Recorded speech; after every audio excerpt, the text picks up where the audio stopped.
Hello to you, Etienne. Good morning. What can you tell residents of Gauteng this morning and indeed around the country as to what the issues are with water at the moment? Yes. Good morning, Gareth. Thank you for this opportunity. Yes.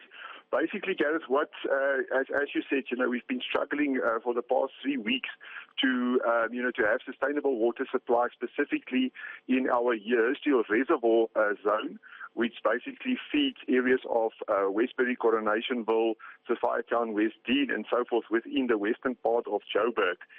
And the situation basically started when routine maintenance was carried out on the bulk supply into these reservoirs. And since the routine maintenance has been carried out, flows have subsided to the extent that, the demand could not be met. And since this past 3 weeks, we've been working tirelessly to augment that supply to get it back to normal flow levels.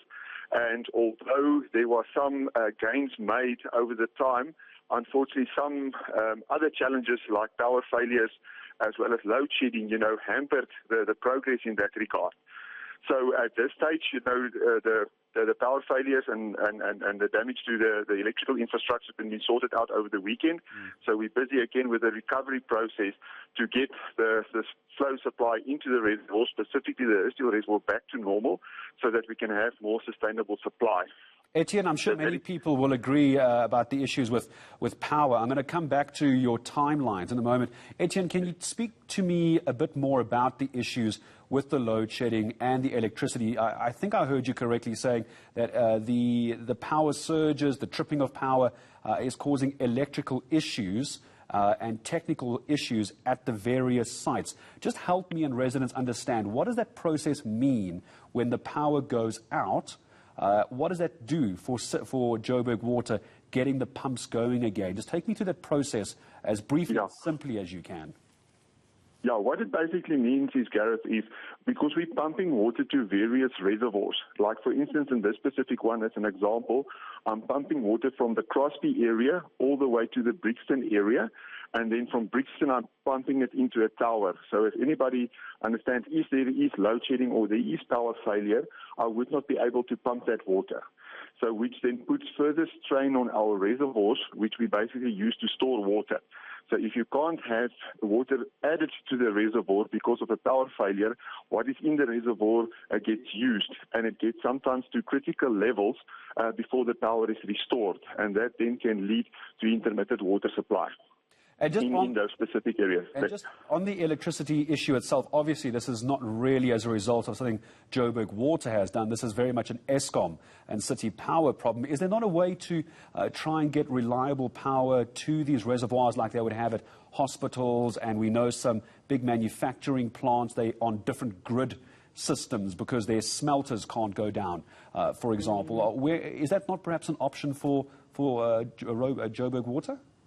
Definitely, no, that's definitely an option, and that's why Joburg Water, we've now recently concluded a contract with service providers to provide us with alternatives or with generators that can be placed at our critical sites. And in this case, the Crosby and the Brixton has been identified as the most critical, so that's been finalized, and we should be placing those generators at those pumping sites within the next week. Or so that we can actually have alternatives when there's load shedding or power failures, that the pump stations are not affected and we can keep on pumping the water into the reservoirs and towers. Etienne, very quickly for me before I say goodbye, these residents complaining no water for almost 3 weeks. As I say goodbye to you, please give them some good news. What's your timeline? Just tell them when they're going to get some water back before I say goodbye. Yeah, so the short term is we're currently working tirelessly to get the water back in at least intermittent supply within the next, week, that we can recover the system after the power failures that we had on Sunday and Saturday and Sunday, to have the water supply back. But there's also more sustainable programs that Joburg Water is currently being implemented, which will happen in the next 4 years. But starting off in the next financial year, which is in a month's time, we will basically start with the procurement process for 2 booster pump stations that we can actually boost water into the affected areas. Although it will be a 12 to 14 month project, but at least it will be a more sustainable solution that we currently doing try to move water from other areas into the specific area. Etienne, and it's more sustainable. Etienne, talk to me quickly. I was about to say goodbye. It just occurred to me now, though, another week, and I know there's only so many things Joburg Water can do. Hospitals, it's one of the top stories we're following today in Joburg. Hospitals saying that their patients haven't had water for weeks. Some are getting bottled water. Gift of the givers now installing boreholes at some of the hospitals. What can Joburg Water do today? What can Etienne Hugo do to help, at least at the hospitals, between now and when you say a week from now?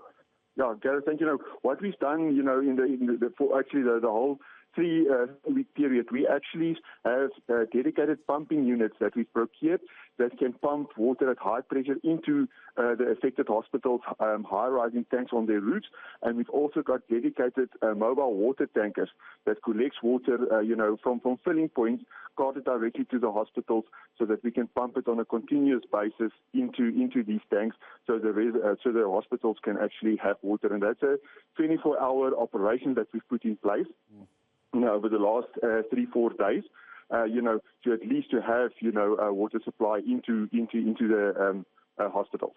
Incredibly difficult time for those in hospitals at the moment. But for the moment, Etienne Hugo, thank you very much indeed. And I wish it was better news, but Hugo also can only give the answers that he can as far as timelines are concerned. Another week, possibly, for residents who have so far in Joburg not had water for 3 weeks. There might be intermittent water supply, but that is the latest on the situation on that water in Joburg.